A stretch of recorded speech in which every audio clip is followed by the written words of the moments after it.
You've probably never heard of Scavengers Reign. Well, I wouldn't blame you. The show didn't have any good or really any advertising to my memory. It was one of those shows I'd scroll past by on HBO Max and Netflix. It'd catch my eye for a second, but then I'd scroll past by, moving on to whatever show I knew I was going to watch next. And I could not have regretted that more than when I decided one day for me and my girlfriend to watch Scavengers Reign together, because I had it on my watch list for some time and never got to it. And let's just say, this show made me feel emotions and fears I never really touched on before. It was very rare when a show made me feel an emotion that I can't explain. I thought at first it was fear, or that was wonder. But the more we watched the show, it came to me that Scavengers Reign will make you feel all the emotions a show should make you feel. Wonder, fear, amazement, anger, frustration, doubt, sadness. Now, I'm not some show critique on any impressive level. I'm just a guy who struck gold when he decided to watch this show, and after nearly a year of not uploading, got the inspiration to talk about what he felt. Obviously, before we get into this, I need to recommend to you to watch this show first. I will not be explaining the entire premise of the show, but I'm gonna talk about the show and what it left me with. And considering every moment of the show was important, I'm gonna be using footage in this video of the show. So, spoiler warning for those who haven't had the pleasure to watch Scavengers Reign. The main thing that will catch your eye about the show is going to be its display of alien creatures and world design.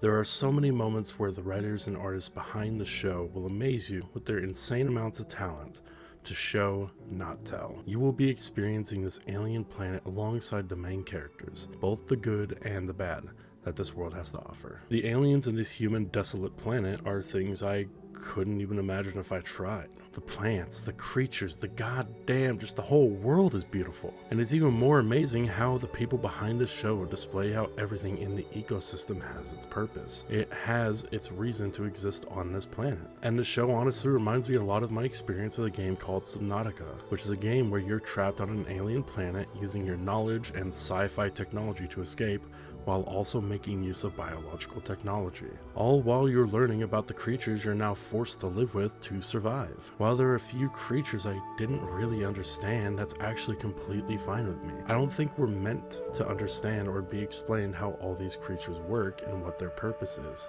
We're on their planet, not the other way around. It's for us to theorize and come up with why these things are the way they are based on what we're shown, and I love that. The show gives me wonder, and I couldn't thank it more for giving me this experience, all while also giving me fear, because nature is a scary fucking thing. Like, what is this? What is that? Why is this thing doing this? Holy moly, what the? Again, this show does give me the emotions I'm looking to feel when watching a show like this. It's the perfect mix of sci-fi horror and explanation that I've always wanted, which again is why I regret not picking it up any sooner, and you should watch it right now. It just comes to mind why the hell this show didn't blow up. It's got everything you could ever need.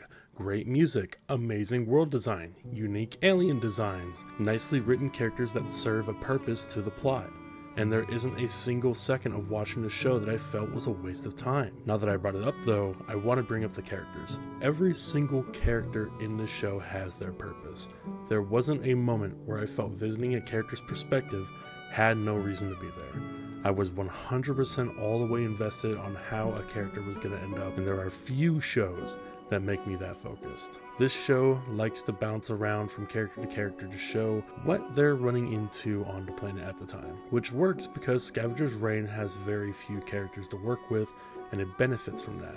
Because of how few there are, we can all become invested in each one's story without feeling overwhelmed with all these perspectives. Ozzy and Levi were probably my most favorite group to follow. I think mainly because my girlfriend was really loving Levi the robot as a character and how they were to be built up, but really it's because Ozzy is the main character in my eyes of the show. They were selfless, understanding, kind, and clever. And that's not to say the other characters didn't share those traits, but Ozzy really was built different for me. I'm doing my best not to spoil too much, even with a spoiler warning at the beginning, so just in case people who haven't seen the show can give it a real chance, I do have to say that while Ozzy was my favorite, second best would probably have to be Sam, because I feel the captain of the ship, being as selfless as he was, is a very nice story to follow. He himself didn't have that much explanation as to how he became captain or who he was. He did have a few moments where it touched on his character to give us some insight on him as a person. Wish we got more of him, but hey, we got what we got, and I'm not complaining. And I'm not going to go over the other characters, because if I do, I don't know how I could without spoiling people. So you're just going to have to take what I say from my word for it when I say they were all extremely well written and fun to watch. At the end of the day, I feel the show really didn't get the eyes it deserved because of bad advertisement marketing. Again, I only saw it from my homepage, and while it was featured on many platforms now, I don't think it launched that way, which is why Max had to cancel it for a second season and give it to Netflix for just a chance of surviving a second season. Which sucks, because I know the show deserves a second season, because it kind of needs it due to spoilers I'm not going to elaborate on, but if you know, you know. But hopefully my video on my small channel will be seen by a few people so they can go check it out. Don't let the show die, guys. Give it what it deserves. Now make sure to like and subscribe for more up-and-coming videos. Everybody, goodbye. Tumbleweeds and rattlesnakes, fighting off sidewinders, rode to town with my guns blazing.